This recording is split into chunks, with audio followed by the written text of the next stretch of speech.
Bueno, qué lindo marco, la cortina de la lluvia. Dios le bendiga, hermanos. Qué hermoso encontrarnos hoy, hermoso cerrar el año juntos, alrededor de la palabra, alrededor del Señor, alrededor de la familia, de Dios.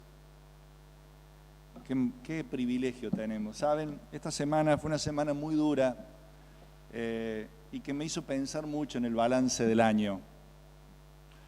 Una paciente de hace muchos años, muy querida porque la habíamos operado por su sobrepeso, su obesidad muy severa, y estaba muy bien de salud ya, viene, entra y se abraza y llora.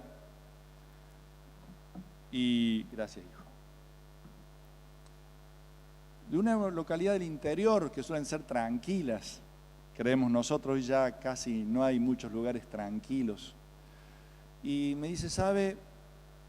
Yo cuidé 18 años a una hija, le enseñé valores, principios, era muy sana, es muy sana. No había tenido relaciones sexuales con ningún hombre, una chica muy recta, muy derecha. Simplemente que esa noche de egreso, de finalización del año, como suelen pasar mucho con los jóvenes hoy, se exceden con el alcohol, tan común. Bueno, mientras no llegue la droga, parece que ya nos conformamos con que solo tomen alcohol en exceso. Y dice, pero vos sabés que yo siempre tomo muchas precauciones y te va a ir a buscar Luisito, ¿sabés? Nuestro vecino, el que desde chiquito nos hemos criado juntos, que es remisero, te va a ir a buscar y te va a traer a casa para que esté todo seguro y tranquilo. El remisero que los había ido a buscar de toda la vida, dejó una niña, dejó otra niña, y la última que quedaba era la hija de esta paciente. Dormida, ebria, la bajó en su propia casa, la violó, la lastimó, la mordisqueó, la destrozó la vida. Él había confiado en una persona de toda la vida, una amistad, un vecino, un remisero amigo.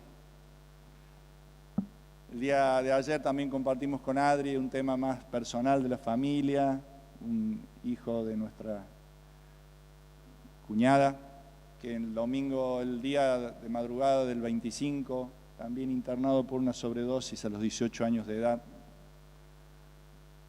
Y pensaba que la vida tiene momentos durísimos y que son estas las razones donde a veces también se estremece nuestro corazón en pensar sobre qué estamos construyendo nuestra vida personal, familiar, el cimiento sobre el cual edificamos nuestro presente y nuestro futuro.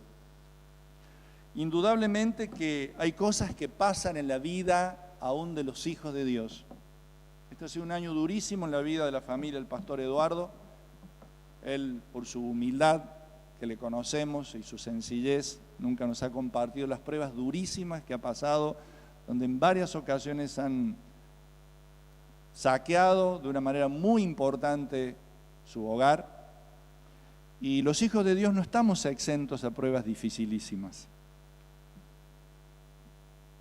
Y es entonces donde en estas situaciones extremas de la vida en particular se pone en evidencia cuáles son los cimientos sobre los cuales estamos construyendo para saber si vamos a resistir los embates de la vida. Porque hay masazos muy fuertes que pueden venir en el hogar de cualquiera de nosotros y es tan hermoso saber que Dios nos provee ese lugar donde construir nuestra vida por los días que Él nos permita estar sobre la tierra. Pensé mucho en el tema para el último domingo del año.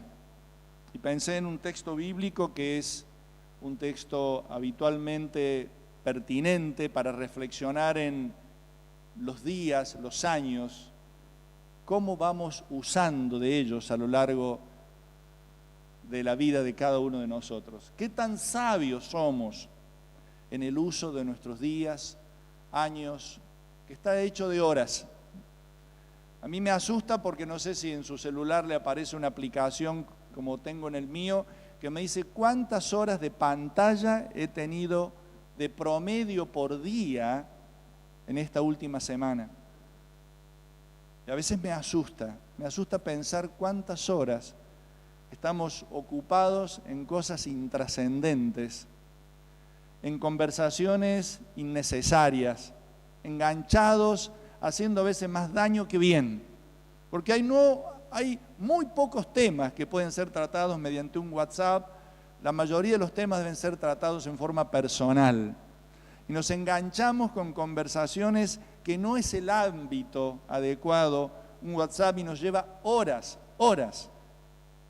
del día en este tipo de actividad que nos ha creado esta tecnología, que en muchos aspectos nos ayuda y en otros nos ha atado, nos ha esclavizado. Vamos a leer el Salmo, capítulo 90, y yo quiero leerles este Salmo, lo vamos a leer juntos, y explicarles un poco el contexto, porque nos va a hacer mucho bien, porque se parece mucho al contexto de nuestras vidas. Transcurría el año 38 del peregrinaje de Moisés y el pueblo. ¿Qué edad tendría entonces Moisés? Si estuvo 40 años sirviendo a Faraón, 40 años exiliado en el desierto, a los 80 años es llamado a liberar al pueblo de Israel y muere a los 120 años, así que estamos a muy pocos años de su muerte. Estaba próximo ya su partida. Habían transcurrido no solamente en su vida personal más de 110 años, no se asuste, el día que celebramos la campaña de Navidad, teníamos aquí sentada una hermana disfrutando de la campaña de 95 años, y todavía atiendo a una paciente de 100 años que cumple ahora, lúcida como ninguna otra, entra por sus medios, apenas acompañada por su hija. Así que son cosas que no nos deben asustar, porque hoy también hay una nueva categoría de personas que no se sabe cómo llamarles. Así como cuando aparecieron los adolescentes no se sabía cómo tratarles, porque era una etapa nueva de la vida, esa precocidad con que los niños se volvían jóvenes y le empezamos a llamar adolescencia, es una etapa nueva de la vida que apareció hace pocos años atrás. Apareció ahora otra etapa de la vida donde los de 50, 60 y 70 no aceptan jubilarse de vivir. Se pueden jubilar de trabajar,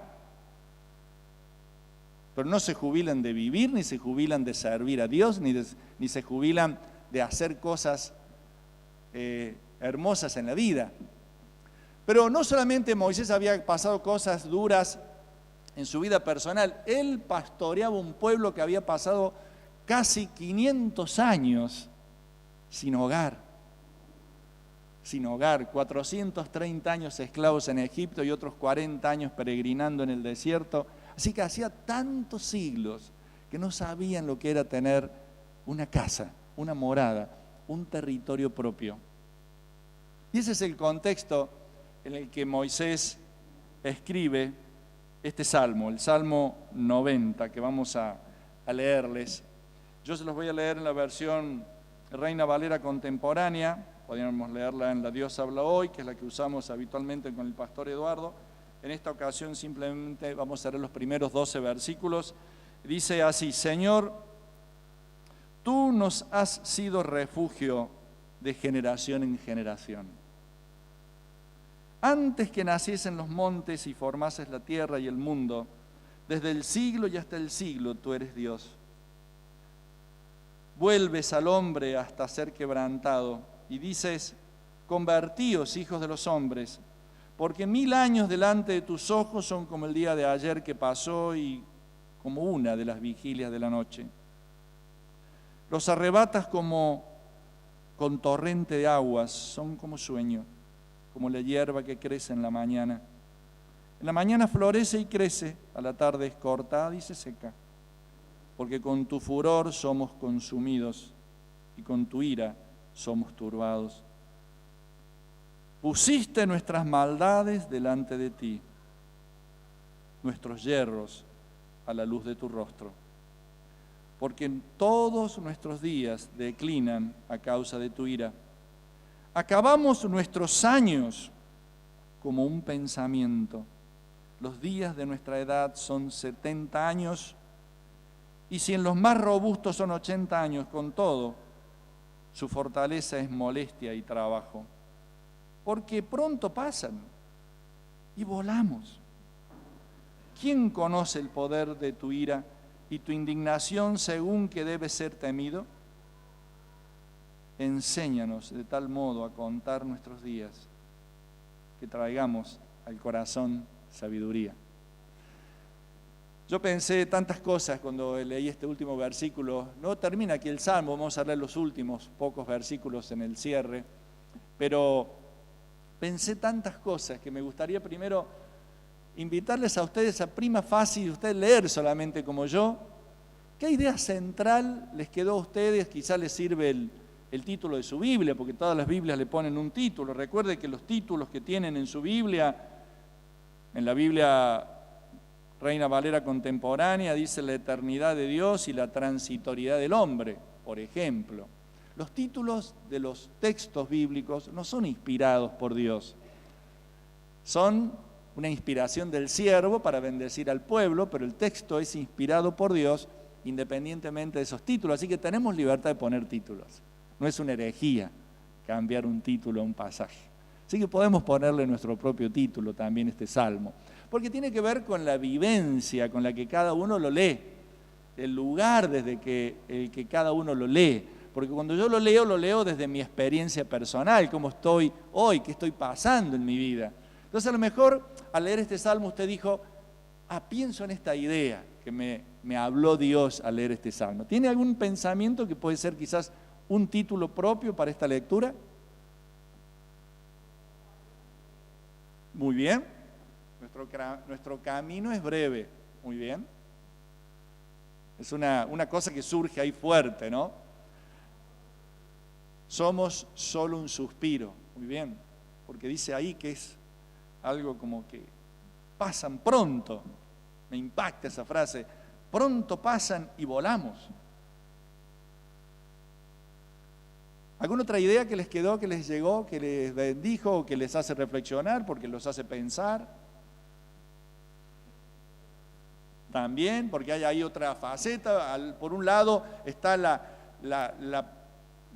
esta brevedad de la vida del hombre y por otro lado está esa presencia eterna de Dios desde la eternidad y que sigue allí vigente y es un Dios que se relaciona con nosotros y por lo tanto hay una dificultad entre la eternidad de Dios y la fragilidad del hombre y Dios aún en su eternidad quiere tener trato con este hombre frágil que está de paso. Una cosa conmovedora por las diferencias que hay entre este inmenso, eterno Dios y este frágil y pasajero hombre que está aquí representado en su propia vida y que nos habla también a la nuestra. ¿Algún último pensamiento? Porque ahí estamos viendo dos facetas, ¿no? Lo del hombre y lo de Dios. A ver, Gaby. Bien, bien. Si no fuera porque Él está allí, y parece ser que la vida del hombre, si no estuviera Él allí, a pesar de que hay una relación que debe ser restablecida porque hay una ira que tiene que ser resuelta, hay una ira que tiene que ser pagada, sin embargo el hombre siente la libertad y la confianza de decirle a Dios, Dios, enséñame a vivir, enséñame a vivir, enséñame a contar los días de tal manera que lo haga, que viva sabiamente, enséñame a vivir. Y es decir que yo puedo vivir con esa ira de Dios si me doy cuenta de que vino alguien para cargarla por mí. Daniel, estabas por decir algo. Sin Dios nada somos. Va cerrando esta idea porque de pronto toda esa fragilidad parece contrastar con esa enseñanza bíblica de Salomón. Dios puso eternidad en el corazón del hombre. Y entonces este hombre que pronto vuela parece una contradicción con ese otro hombre que ve el siervo de Dios que es eterno. Entonces parece ser que hay una eternidad, pero hay un paso transitorio por esta vida que debemos ser sabios en vivirla.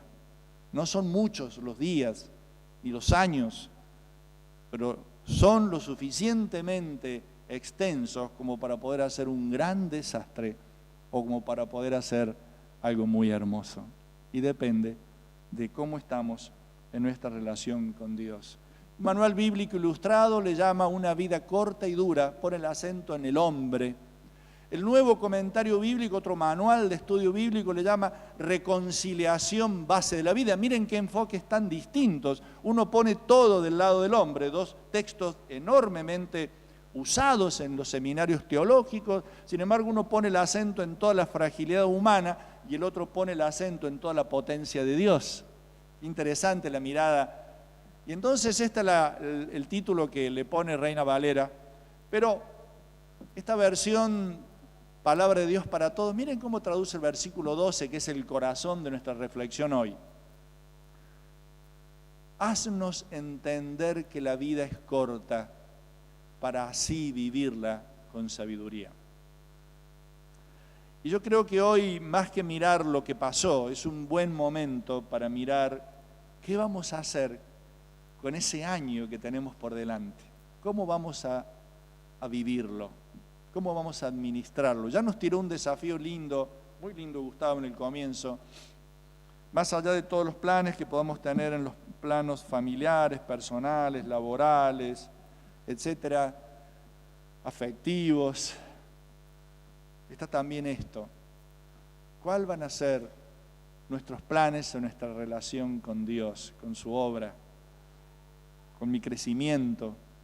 Y es allí donde tenemos hoy muchas cosas que contestarle a Dios. Por eso dijimos en el desafío que le pusimos hoy, el 2019 va a estar lleno de momentos decisivos en tus manos.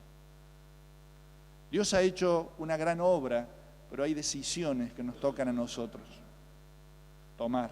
Y por eso esa mano que tiene ese reloj, de alguna manera quiere expresar, el tiempo no solamente va a pasar, el tiempo también va a esperar tus decisiones.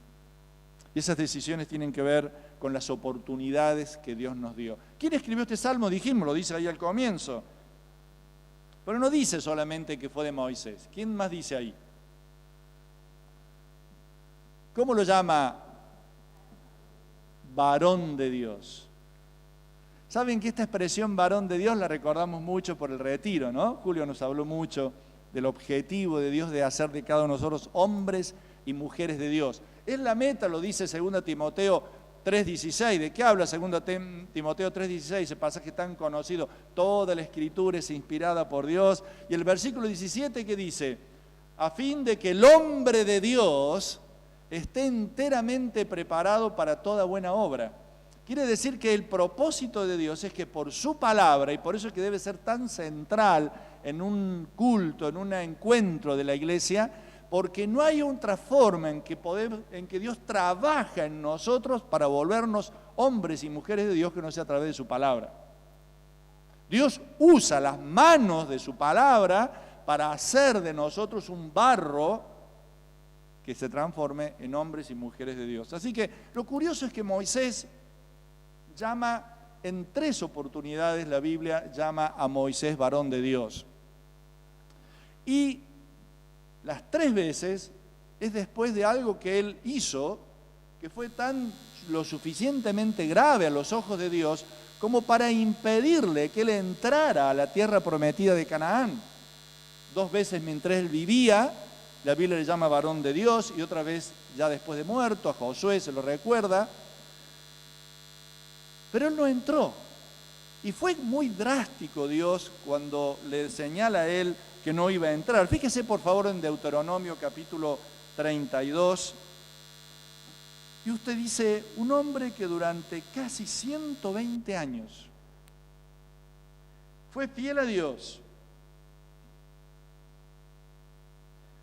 Y habló Jehová a Moisés aquel mismo día diciendo, sube este monte de Abarín al monte Nebo, situado en la tierra de Moab, que está frente a Jericó, y mira la tierra de Canaán, que yo voy a dar por heredad a los hijos de Israel. Solamente recuerden que hay 2 personas que salieron de Egipto casi 40 años atrás, que van a entrar a Canaán, y que son solamente Josué y Caleb, los 12 espías que mostraron fe para conquistar eso. Pero todo el pueblo, aproximadamente 1,5 millones de personas, los pronósticos más pequeños dicen 500.000 personas, incluido Moisés, murieron durante esos 40 años y no entraron por su infidelidad, por su incredulidad, ni el mismísimo Moisés entró. La razón: y muere, versículo 50, en el monte al cual subes, y sé unido a tu pueblo, así como murió Aarón tu hermano en el monte Hor y fue unido a su pueblo, por cuanto pecasteis contra mí en medio de los hijos de Israel, en las aguas de Meriba en Cades, en el desierto de Sin, porque no me santificasteis en medio de los hijos de Israel. Verás, por tanto, delante de ti la tierra, mas no entrarás allá a la tierra que doy a los hijos de Israel. Ahora, si Dios me tiene que señalar a mí un día, lugar, como hace acá y fecha, en la cual no lo he honrado y he pecado, yo creo que la agenda la guía telefónica sería pequeña para mostrar la cantidad de lugares donde he ofendido a Dios en mi vida. Ahora, a Moisés se le señala un día, un lugar y un espacio geográfico en el cual desobedeció a Dios. Un día en sus 120 años, donde Dios le dijo: hablale a la roca para que les dé agua.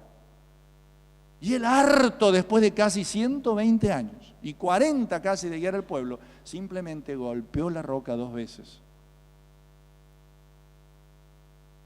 Me desobedeciste, dice Dios, y no vas a entrar. Eso en relación a que luego de esos acontecimientos dice: ¿saben quién es Moisés? Moisés es mi varón, es un varón mío, es un varón de Dios. Porque Dios derrama sobre él, como derrama sobre la vida de cada uno de nosotros, algo tan hermoso que el mundo no conoce y que se llama gracia. El mundo conoce culpa, conoce esta persecución permanente en nuestra mente, que es el recuerdo de nuestros pecados. Pero Dios le dice a Moisés: ¿sabes qué, Moisés? Aunque no entraste por desobediencia, sos mi varón, sos un varón mío, sos un varón de Dios. Porque hay gracia que se derrama sobre ese hombre, como se derrama mucho más abundantemente sobre cada uno de nosotros. Estamos disfrutando de un Canaán que no merecemos entrar, que no merecemos ver siquiera, como Moisés tuvo el privilegio de ver, porque estamos hasta acá en pecados mucho más abundantes y graves que los de Moisés. Y aún así, como a él, a cada uno de nosotros, Dios nos llama mujer y varón de Dios, porque estamos cubiertos por la sangre de Jesucristo. Así nos ve Dios. Nos ve como su Hijo Jesús, porque estamos juntamente crucificados con Él. Y ya Dios lo ve a Jesús pagando esa enorme deuda con el cielo que teníamos. Pero ahora, ¿por qué la vida del hombre, dice aquí, es tan limitada? Dice el Salmo 90, que estamos considerando algo tremendo. Dice que la vida del hombre es tan corta y es tan dura. Fíjense las expresiones que estamos leyendo. Los días de nuestra edad son 70 años, con todo, su fortaleza es molestia y trabajo. No está hablando de alguien que disfruta de la vida, sino de alguien que la está padeciendo a la vida, que la está pasando mal en la vida. Y es interesante saber por qué la vida del hombre no solo es limitada en tiempo, sino a su vez es, como decía ese título que leímos del Manual Bíblico Ilustrado, es corta y dura, decía ese título. Es corta y dura. ¿Por qué? Alguien que lea Génesis 3:19 y luego los versículos 22 al 24. Génesis 3:19, para entender esto de las consecuencias que tiene en la vida de todos los días nuestro pecado.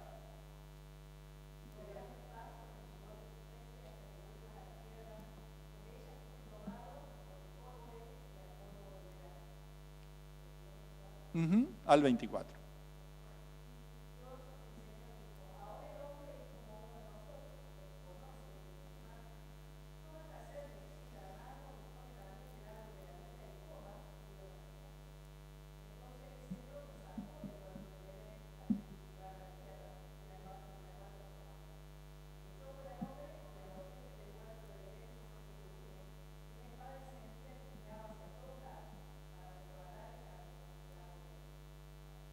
día que comieres vas a morir. Y vivió muchos años Adán. Pero el día que comió murió.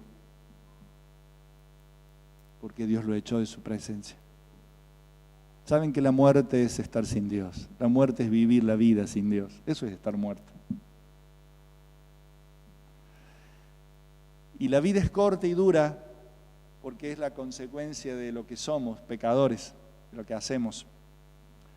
Y es interesante pensar que el hombre podía haber tomado del árbol de la vida si no hubiera pecado. El único árbol del cual no podía comer era del árbol del bien y del mal. Pero Dios no le había prohibido comer del árbol de la vida. Así que la vida eterna estaba implícita en esa imagen y semejanza de Dios. Pero cuando pecó, no, esto no es para vos. La eternidad ya no es para vos. Era antes que pecaras. Ahora la eternidad, ahora es cortita tu vida. Y no solo es cortita, antes tomabas los alimentos, Dios te los daba. Ahora va a ser duro que consigas tu alimento.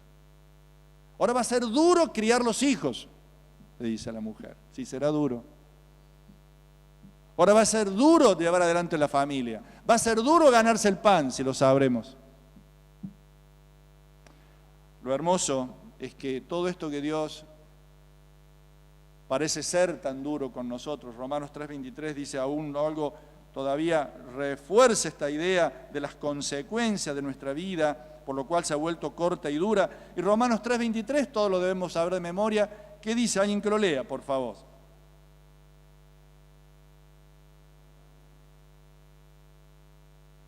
Cualquiera que lo tenga lo puede leer. Así que no es una cuestión de Adán, que lo echó Dios allá en el Edén, sino que todos somos Adán. Todos somos Adán. Adán es mi representante. Pero si yo hubiera estado en el jardín del Edén, hubiera hecho lo mismo que Adán, está diciendo la Biblia. No es cuestión por culpa de Adán, mira la que nos agarramos. No. Adán soy yo soy Adán. Todos pecaron y están destituidos de la gloria. Estamos echados. Por eso la vida es corta y dura. Miren, alguien dice, bueno, para medida que van pasando los años, quiero decirle que a medida que pasan los años, la mochila se vuelve más pesada de errores que cometemos. No es que a medida que pasan los años vamos mejorando. A medida que pasan los años nos vamos despuliendo. Y vamos haciendo más pesada la mochila de faltas que van sumándose a esa guía telefónica que cada vez más gorda de pecados que hemos cometido. Por eso cuando Jesús le dijo, así que ustedes quieren apedrear a esta mujer porque fue hallada en adulterio, están autorizados a hacerlo. La única condición para hacerlo es que el que no tenga culpas la puede tirar esa piedra. Y el relato es conmovedor porque dice que comenzando por los más mayores. ¿Por qué se iban primero los más mayores? ¿Por qué eran los primeros en irse de ese linchamiento, los más grandes? Porque tenían la mochila más pesada, porque tenían la conciencia más cargada, porque cuanto más vivimos, más pecamos. Pero viene luego este pasaje paralelo al de Salmo 90:12. Enséñanos a contar de tal manera nuestros días que traigamos al corazón sabiduría. Y entonces Pablo toma esta idea y dice, por tanto, cuidado con su manera de vivir, no vivan ya como necios, sino como sabios, aprovechen bien el tiempo porque los días son malos, no sean pues insensatos, procuren entender cuál es la voluntad del Señor. Y comienza a trabajar una idea que quiero empezar en esta última parte de la reflexión principal. Esto que les voy a dar ahora es la columna central de nuestra reflexión, que hay dos tiempos distintos que debemos saber que existen. Está el tiempo, como los griegos dividían el tiempo con dos palabras totalmente distintas. Una es cronos, que es la medida del mes, el año, los 120 años, periodo de tiempo, las horas, las fechas. Esa se usa 53 veces en la Biblia. Pero hay otra palabra que la Biblia usa para hablar de tiempo, y es la palabra kairos o kairos, que es momentos decisivos de la vida, oportunidades que Dios nos da para que cambiemos el curso de nuestra vida. Por eso que los kairos son los tiempos de Dios para nuestra vida. Momentos en los cuales Dios, en medio del cronos de la vida, quiere intervenir para generar un cambio en la dirección que parece trágica. En esa dirección inexorable al precipicio, esa dirección inexorable al paredón, que parece ir este tren sin límite de velocidad, y donde parece que vamos a estrellar la vida en una eternidad triste, en una vida que transcurre triste, en estos días duros aquí, de pronto Dios dice, yo quiero intervenir en medio del cronos de tus años, sean 60, 70, 80, 120, o sean poquitos. Yo quiero tener kairos en medio de tu cronos. Quiero tener momentos claves, y ahí vamos a los momentos claves que la Biblia me enseña que Dios quiere intervenir en mi vida. Kairos de visitación. Miren lo que enseña la Biblia en Lucas capítulo 19, por favor, donde la palabra que se utiliza acá no es tiempo como cronos, sino tiempo como kairos. Y dice así la palabra de Dios en Lucas capítulo 19, versículos 44.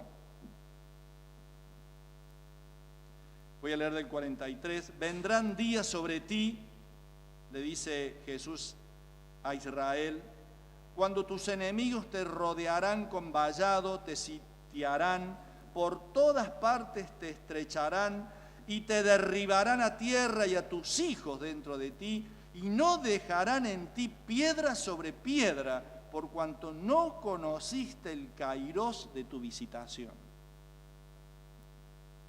¿Sabe, hermano, que hay decisiones que son mías porque mi vida va a la ruina?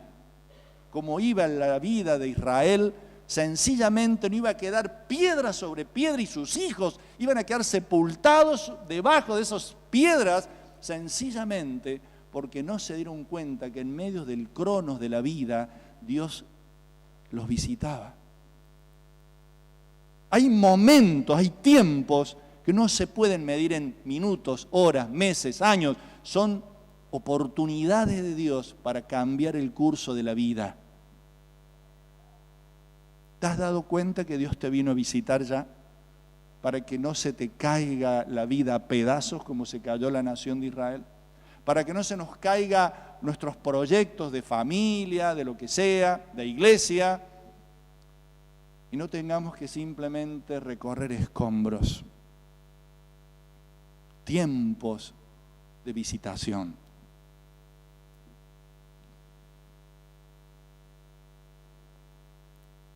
Fíjense este otro tiempo que aparece acá de Dios irrumpiendo en la vida de los hombres. Marcos capítulo 1, versículo 15. Marcos capítulo 1, versículo 15.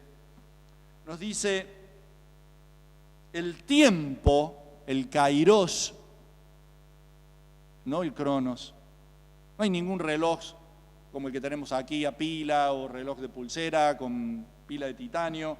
El tiempo de Dios, el kairos, la intervención de Dios en la vida nuestra se ha cumplido. El reino de Dios se ha acercado. Arrepentíos y creed en el Evangelio. Y así como es mi decisión reconocer la visitación de Dios, es mi decisión, no es el azar, no es el destino, no es la mala suerte.